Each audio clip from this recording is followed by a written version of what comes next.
This is one of the most insane stories that I have heard in a while, which is saying a lot considering what the hell we just went through all throughout 2024, right? If you're watching this in the distant future, just go look up American History 2024. And if they have not covered up the entire truth of the woke madness that we went through, then you will find yourself in a dystopian sort of storyline. You'll think that it was fiction. I don't think George Orwell could have described this insanity well enough. But we have a situation where a teacher, a grown ass man, and I use that term loosely, and you'll understand why when I explain the story, put his hands, put the Beats by Dre on a fifth grader. Now, last night I was doing the math on how old you have to be in fifth grade, because I completely forget. You know, the older you get, the more far removed you get away from these things. And I was like, man, if you're fifth grade, technically you're around 10 to 11 years old. Fifth grade is around 10 to 11 years old. Okay, wait. So a grown man put hands on a 10-year-old? And that sounds crazy. When you're like 15, you know, you're not that far removed. When you're now like me, close to 30, that's that's a child. You understand? This man put hands on a child, forget this, for addressing him as Mr. Lady. Now, as you see the image of Mr. Lady right here that I've presented to you all, you yourself would probably think, well, I mean, what are we going for here? Are we going for Mr. or are we going for Lady? And in my 10-year-old brain, I would be trying to make sense of this damn thing, right? Because the first response is, well, he's just trying to be insulting. First and foremost, I don't care how offensive a 10-year-old can be to an adult. You are never to put your hands on that child, period. If that's not your child, you don't put hands on him. And I also have my own beliefs as far as, you know, what true discipline is. If you're wailing on a child that is yours, you also have problems, my friend. But nevertheless, this is somebody else's child that you are putting hands on because you are offended that they quote unquote misgendered you when you yourself, my friend, are confused about what the hell you are. That's my biggest problem here. Well, actually, I have two huge problems in this, right? That's the first one. And the second problem is the fact that we don't make enough of an example of these individuals in the public eye and in the judicial system, right? These are the type of individuals who need to be getting 2 to 3x the normal sentencing they would get in order to make an example. Oh, but that's wrong. But maybe he's mentally, look, he was not mental ill enough to get himself a job as that teacher. He was adjusted enough. I guess, well, that's not saying much in today's, you know, indoctrination system, but I digress. This man was okay enough in the mind to become a teacher.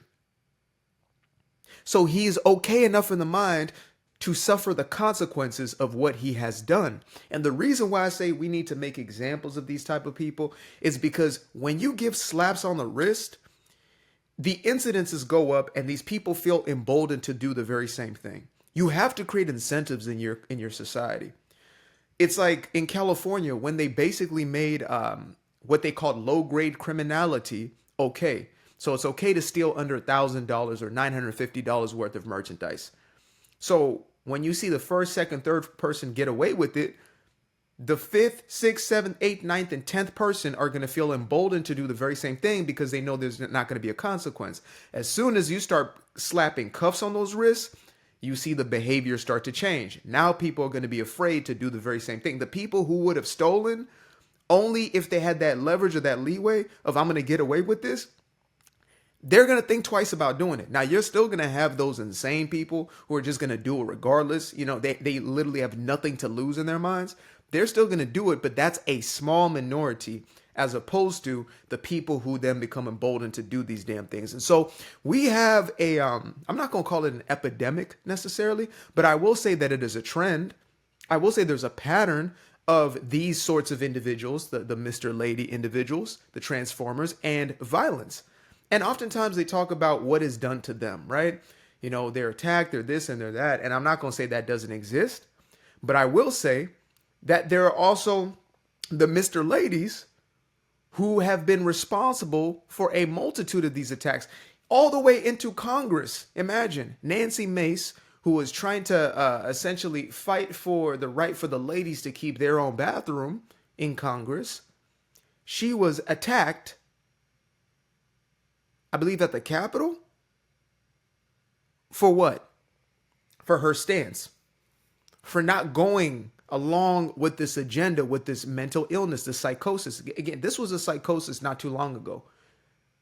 Not too long ago, these individuals would have been put into, let's say, certain buildings where they get a certain sort of treatment in order to facilitate the insanity of their minds. That's what would have happened historically. Now we've gotten to a place where insanity has been normalized. And I'm not saying that as an adult, you don't have the right, right? You don't have the right to chop off your joint. If that's what you want to do as an adult, go ahead and do it, just as long as our taxpayer dollars are not paying for you to chop off your joint.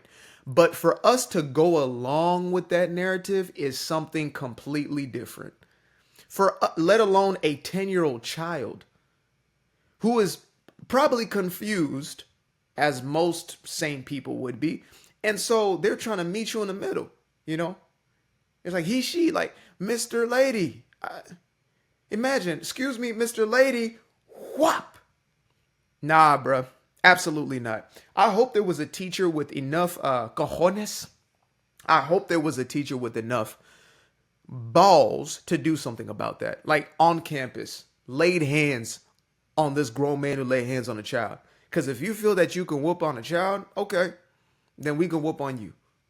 Simple. Simple. And I'll be honest, this dude might actually want to go to prison because some of these, oh, well, they're probably going to end up putting him in the lady prison anyway. The way that things have been going thus far, I don't know if y'all heard about this story of, you know, a dude who ends up in a women's prison and ends up getting some of the inmates pregnant. Yeah, there's been a few cases like that, actually. And there's only been a few because, thank God, not everybody is as insane as California, New York, and the rest of these blue states, soon to be red states. Yeah, folks, we have to start making an example. And the reason I wanted to make this video, because I'm always looking to get to a place of solution. And for me, it's we have to continue to call out this insanity. Otherwise, it will get worse.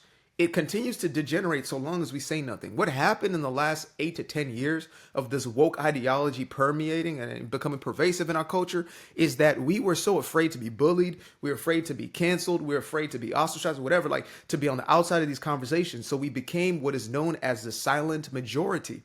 And that is the most dangerous thing you can be. Because you can have the numbers, but if you're silent about it, nobody's saying any damn thing about it, then you end up in a place where the loud minority rules over the silent majority. What do you think happened in Germany in the time of the little mustache man? It wasn't everybody who just agreed to this crazy, mad, insane propaganda, but people went along with it because they were afraid. They were afraid to be canceled in more extreme ways, obviously, in that point in time. It's like here, we're afraid to lose our jobs. We're afraid to get reported. We're afraid to get doxxed. We're afraid of all these things. And I understand that, but these are the weapons. These are the tools that they use in order to silence. They use the bullying as a tactic. That's how DEI got rolled out. I remember companies were getting bullied into this. You know, my pops has been in advertising his entire life. He's been, created advertising companies, etc. I ended up getting in marketing myself. What they say, the apple doesn't fall too far from the tree. And we would have these discussions, about where marketing dollars are going, et cetera. And there was government programs that were just dedicated to black advertisers.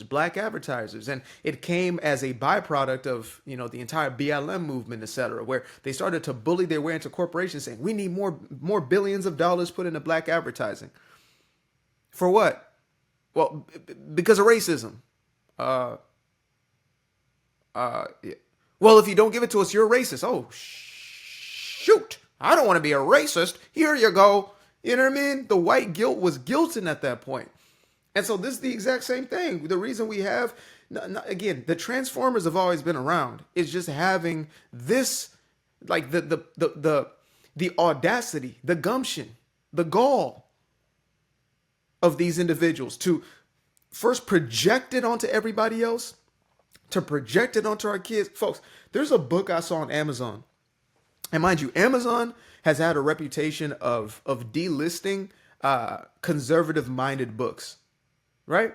I'm not saying all of them, but it has a reputation of delisting what it deems to be far right or whatever it is.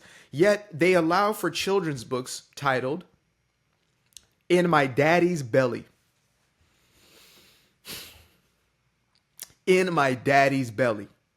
That's what they will endorse. But God forbid you have a right-leaning disposition in your book. God forbid that be a child's book, Oh, that's propaganda. But in my daddy's belly.